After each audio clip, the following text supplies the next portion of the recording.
नमस्कार। आप सभी को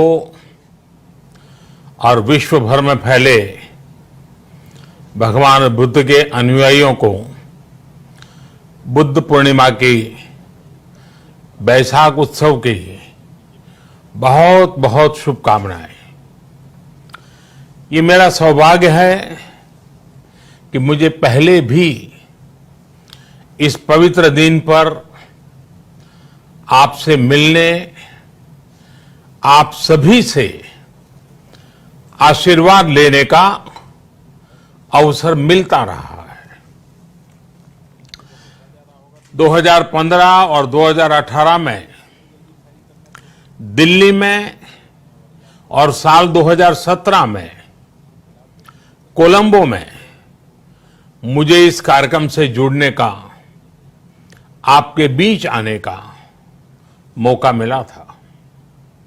हां, इस बार परिस्थितियां ही कुछ और हैं, इसलिए आमने सामने आकर के आपसे मुलाकात नहीं हो पा रही।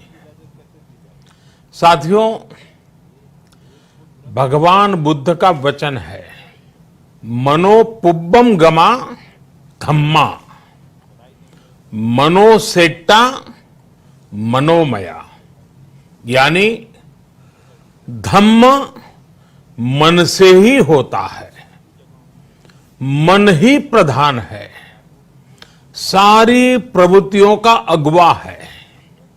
इसलिए आपका और मेरा मन का जो जुड़ाव है, उसके कारण सशरीर उपस्थिति की कभी उतनी महसूस नहीं होती। आपके बीच आना बहुत खुशी की बात होती, लेकिन अभी हालात हमें वो परमिट नहीं करते हैं और इसलिए दूर से ही टेक्नोलॉजी के माध्यम से आपने मुझे अपनी बात रखने का अवसर दिया। इससे बढ़कर के संतोष और क्या हो सकता है। साथियों, लॉकडाउन की इस विकट परिस्थितियों में भी वर्चुअल बैसाख बुद्ध पूर्णिमा दिवस समारोह, इसके इस आयोजन के लिए अंतर्राष्ट्रीय बौद्ध संघ प्रशंसा के पात्र है। आपके इस अभिनव प्रयास के कारण ही इस आयोजन में विश्व भर के लाखों अनुयायी एक दूसरे के साथ जुड़ रहे हैं।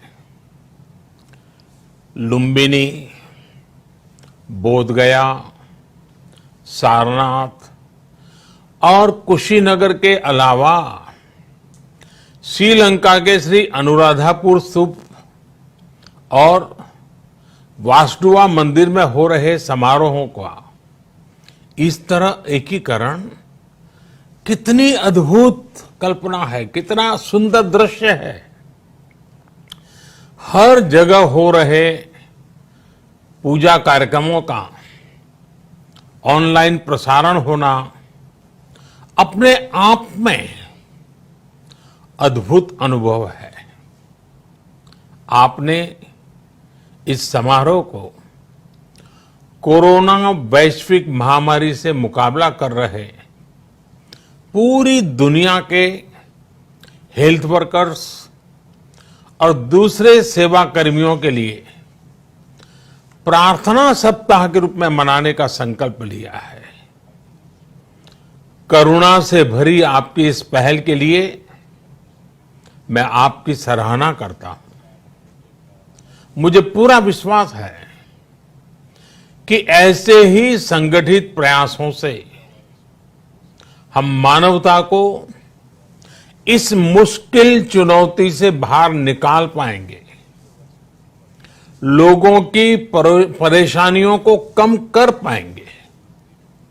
साथियों, प्रत्येक जीवन की मुश्किल को दूर करने के संदेश और संकल्प ने भारत की सभ्यता को, संस्कृति को हमेशा दिशा दिखाई है। भगवान बुद्ध ने भारत की संस्कृति और इस महान परंपरा को बहुत समृद्ध किया है। वो अपना दीपक स्वयं बने और अपनी जीवन यात्रा में दूसरों के जीवन को भी प्रकाशित करते रहे। और इसलिए बुद्ध किसी एक परिस्थिति तक सीमित नहीं है, किसी एक प्रसंग तक सीमित नहीं है। सिद्धार्थ के जन्म, सिद्धार्थ के गौतम होने से पहले और उसके बाद इतनी शताब्दियों में समय का चक्र अनेक स्थितियों, परिस्थितियों को समेटते हुए निरंतर चल रहा है। समय बदला, स्थिति बदली, समाज की व्यवस्थाएं बदली, लेकिन भगवान बुद्ध का संदेश हमारे जीवन में निरंतर प्रवाहमान रहा है। ये सिर्फ इसलिए संभव हो पाया है क्योंकि बुद्ध सिर्फ एक नाम नहीं है, बल्कि एक पवित्र विचार भी है। एक ऐसा विचार जो प्रत्येक मानव के हृदय में धड़कता है, मानवता का मार्गदर्शन करता है। बुद्ध त्याग और तपस्या की सीमा है। बुद्ध सेवा और समर्पण का पर्याय है। बुद्ध मजबूत इच्छा शक्ति से सामाजिक परिवर्तन की पराकाष्ठा है। बुद्ध वो है जो स्वयं को तपाकर, स्वयं को खपाकर, खुद को न्योछावर करके पूरी दुनिया में आनंद फैलाने के लिए समर्पित है। और हम सभी का सौभाग्य देखिए, इस समय हम अपने आसपास ऐसे अनेकों लोगों को देख रहे हैं जो दूसरों की सेवा के लिए, किसी मरीज के इलाज के लिए, किसी गरीब को भोजन कराने के लिए, किसी अस्पताल में सफाई के लिए, किसी सड़क पर कानून व्यवस्था बनाए रखने के लिए चौबीसों घंटे काम कर रहे हैं। भारत में, भारत के बाहर ऐसा प्रत्येक व्यक्ति, विश्व के हर कोने में ऐसा प्रत्येक व्यक्ति अभिनंदन का पात्र है, नमन का पात्र है। साथियों, ऐसे समय में जब दुनिया में उथल पुथल है, कई बार दुख, निराशा, हताशा का भाव बहुत ज्यादा दिखता है, तब भगवान बुद्ध की सीख और भी प्रासंगिक हो जाती है। भगवान बुद्ध कहते थे कि मानव को निरंतर ये प्रयास करना चाहिए कि वो कठिन स्थितियों पर विजय प्राप्त करे, उनसे बाहर निकले। थक कर रुक जाना ये विकल्प नहीं हो सकता। आज हम सब भी एक कठिन परिस्थिति से निकलने के लिए निरंतर जुटे हुए हैं, साथ मिलकर काम कर रहे हैं। भगवान बुद्ध के बताए 4 सत्य यानी दया, करुणा, सुख दुख के प्रति समभाव और जो जैसा है उसको उसी रूप में स्वीकारना, ये सत्य निरंतर भारत भूमि की प्रेरणा बने हुए है। आज आप भी देख रहे हैं कि भारत निस्वार्थ भाव से बिना किसी भेद के अपने यहां भी और पूरे विश्व में कहीं भी संकट में घिरे व्यक्ति के साथ पूरी मजबूती से खड़ा है। लाभ हानि, समर्थ असमर्थ से अलग हमारे लिए संकट की ये घड़ी सहायता करने की है। जितना संभव हो मदद का हाथ आगे बढ़ाने की है।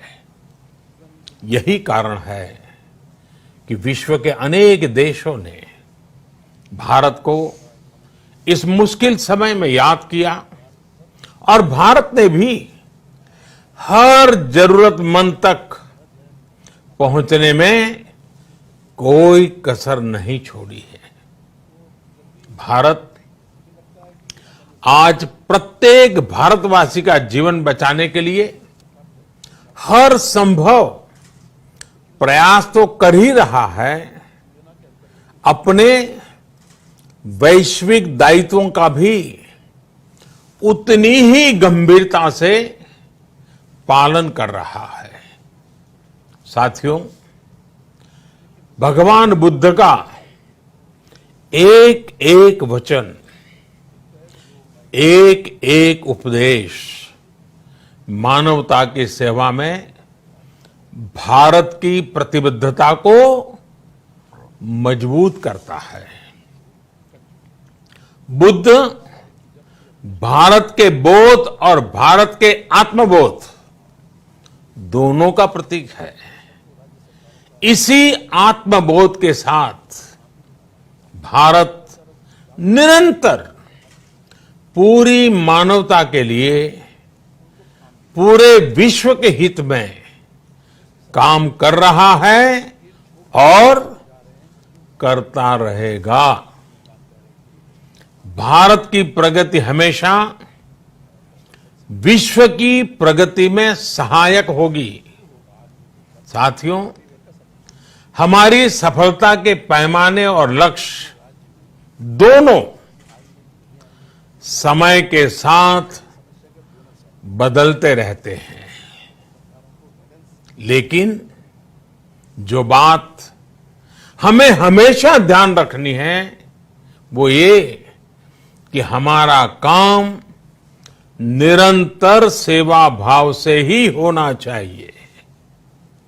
जब दूसरे के लिए करुणा हो, संवेदना हो और सेवा का भाव हो, तो ये भावनाएं हमें इतना मजबूत कर देती हैं कि बड़ी से बड़ी चुनौती से आप पार पा सकते हैं। सुप्पबुद्धम पबुज्जन्ति सदा घोतम सावका, यानी जो दिन रात हर समय मानवता की सेवा में जुटे रहते हैं वही बुद्ध के सच्चे अनुयायी हैं। यही भाव हमारे जीवन को प्रकाशमान करता रहे, गतिमान करता रहे। इसी कामना के साथ आप सभी का बहुत बहुत आभार। इस मुश्किल परिस्थिति में आप अपना, अपने परिवार का, जिस भी देश में आप हैं वहां का ध्यान रखें, अपनी रक्षा करें और यथासंभव दूसरों की भी मदद करें। सबका स्वास्थ्य उत्तम रहे, इसी मंगल कामना के साथ मैं मेरी वाणी को विराम देता हूं। धन्यवाद। सर्वमंगलम।